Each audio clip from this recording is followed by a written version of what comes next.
remontar al año 95, cuando me tocó participar en la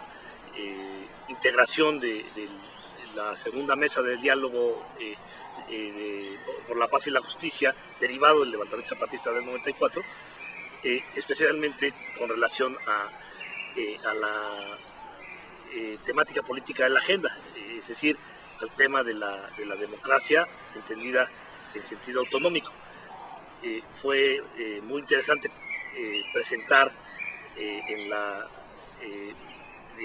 agenda de la mesa, que lamentablemente después ya no se concretó el diálogo como tal, pero sí hubo intercambios previos con los asesores del gobierno federal y de los comandantes del Ejército Zapatista de Liberación Nacional, en donde justamente se definió como tema prioritario incorporar en la Constitución General de la República el derecho de las comunidades indígenas a la autonomía. Esto quedó como un planteamiento a desarrollar, puesto que en los acuerdos de San Andrés se había sobre todo reconocido la importancia de los derechos de las comunidades a mantener su cultura, sus usos y costumbres, sus formas de organización, y esto se debería plasmar en una reforma constitucional que al paso del tiempo tuvimos que esperar hasta el año 2000 que se retomara el tema. Desde luego que la reforma constitucional, si bien consagra y reconoce los derechos de las comunidades indígenas, no llegó al punto de reconocer, como en otros países, la autonomía de las comunidades. Sí, sin embargo, se puede considerar un avance respecto a lo que había, que eran básicamente logros a nivel estatal. Hay que mencionar el caso de Oaxaca, donde el Congreso local ya había reconocido el sistema de los usos y costumbres, lo cual se hacía más notorio en época de elecciones, puesto que la gran mayoría de los municipios oaxaqueños eligen a sus autoridades por usos y costumbres. Esto ha sido reconocido y se ha mantenido como un logro, pero la reforma constitucional debería haber integrado esta experiencia y elevado a rango constitucional la autonomía de las comunidades. Cabe destacar que el Ejército Zapatista de Liberación Nacional no se resignó a esta fallida reforma constitucional. Digo fallida porque no se plasmaron los acuerdos de San Andrés como se habían establecido, no se consagró la autonomía indígena en la Constitución, pero bueno, quedaron reconocidos los derechos de las comunidades, como decía, a su cultura, a su lengua, a su educación, a sus sistemas normativos, y justamente tomando, la palabra a ese compromiso establecido originalmente en las primeras declaraciones de la Selva Lacandona, las comunidades zapatistas empezaron a autoorganizar, ¿no? Se establecieron los llamados caracoles, o sea, son formas de organización autonómica de estas comunidades. Se forman las juntas de buen gobierno, en donde en una relación horizontal podríamos llamar democracia directa de las comunidades, los integrantes se van responsabilizando por turnos de la coordinación de las actividades, de las funciones de gobierno más importantes, es decir, mantener la vigilancia de las comunidades. Recordemos que se encuentra bajo cerco militar desde el 1 de enero de 1994, y también mantener el orden al interior y sobre todo la labor educativa. Yo creo que es una de las grandes aportaciones de las comunidades zapatistas, cómo se ha logrado erradicar flagelos de las comunidades como el alcoholismo o las actitudes egoístas anticomunitarias. Prácticamente están erradicadas gracias a esta forma de organización. Quiero también destacar que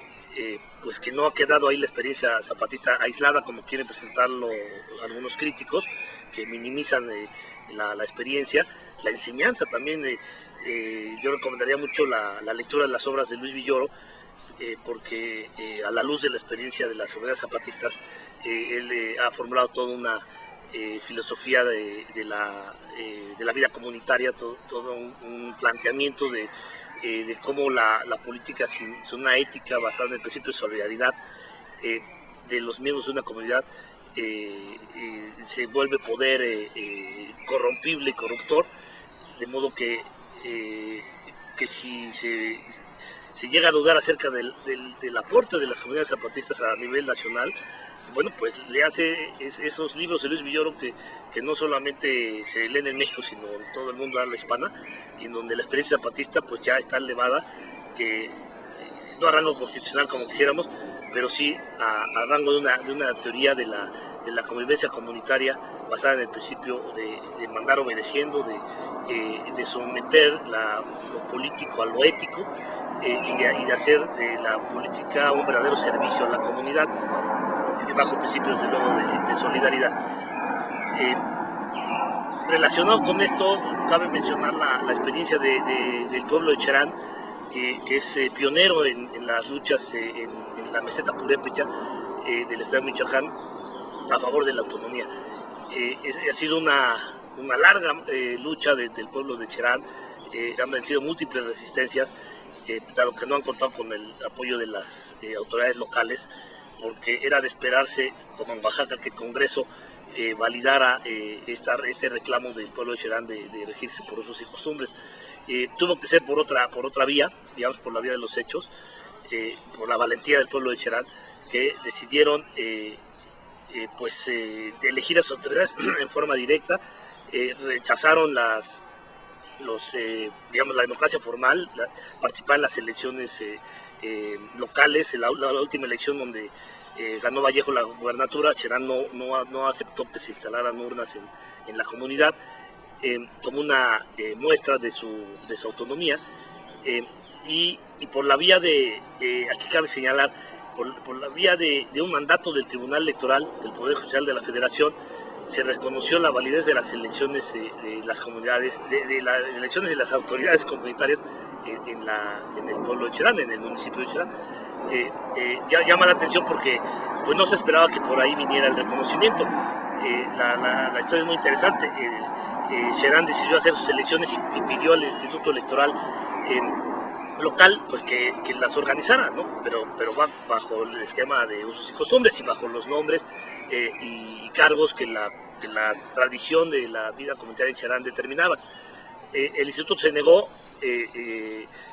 digamos, el consejo de Cherán se queja ante el tribunal y el tribunal le ordena al instituto que haga las elecciones, y con esto pues se le dio validez y legitimidad, y ahora pues está como iniciativa en el Congreso de Michoacán una reforma constitucional para que las régimen de usos y costumbres en todo Michoacán, en todos los municipios y comunidades de Michoacán sea reconocido. Se aprobó un primer, un primer articulado, una primera reforma que no satisfizo del todo a las comunidades, entonces está en proceso de revisión. Pero gracias al empuje, al entusiasmo de la comunidad de Cherán, y pese a las agresiones que han recibido, especialmente por esta complicidad entre el crimen organizado y autoridades locales, para despojar a la comunidad de sus bosques, para permitir la tala clandestina, han logrado cerrar filas con la solidaridad de otras comunidades, pues van manteniendo su proyecto, que es ejemplar para el país, y diríamos, si las comunidades zapatistas empezaron a hacer realidad estos principios comunitarios, pues Cherán continúa, y esperemos que esto se extienda a otros municipios. Se dice que Sevina, otro municipio de la meseta purépecha, pues ya está en esa ruta para hacer una realidad nacional el reconocimiento a la autonomía desde abajo, desde las propias experiencias, sin esperar una nueva reforma constitucional. Ya las comunidades están haciendo realidad este principio de autonomía, de hacer valer sus derechos a la tierra, a los recursos naturales, a mantener sus tradiciones, y hacer efectivo el régimen de usos y costumbres que permita conservar su identidad, pero también proyectarla a otras comunidades. Por eso, uno de los temas de la agenda que cabe destacar, que quedó digamos un poco en el olvido, es el de los medios de comunicación para las comunidades. Recuerdo que en la agenda del 95 estaba ya propuesto radios comunitarias para los municipios indígenas, y es algo que, pues, que se debe garantizar, porque es la manera como las comunidades se reproducen su identidad, pero también como llevan a cabo el diálogo intercultural con otras comunidades. Y bueno, por último quisiera señalar que en este esfuerzo desde abajo, que va de lo local a lo nacional, cuando podría ser al revés, pero así se están dando las cosas, también el papel que juegan las universidades, especialmente las universidades indígenas, la Universidad Intercultural Indígena de Michoacán, por ejemplo, está muy vinculada con la lucha del pueblo de Xerán, y así esperemos que ocurra con otras entidades donde también hay este proyecto de universidad que ha permitido el acercamiento de las comunidades con los intelectuales, con la academia, con los estudiantes, y esto creo que hace una buena sinergia a favor de esta lucha pacífica, denodada, paciente, eficaz, a favor de la autonomía indígena. Pues eso es cuanto lo que quiero compartir.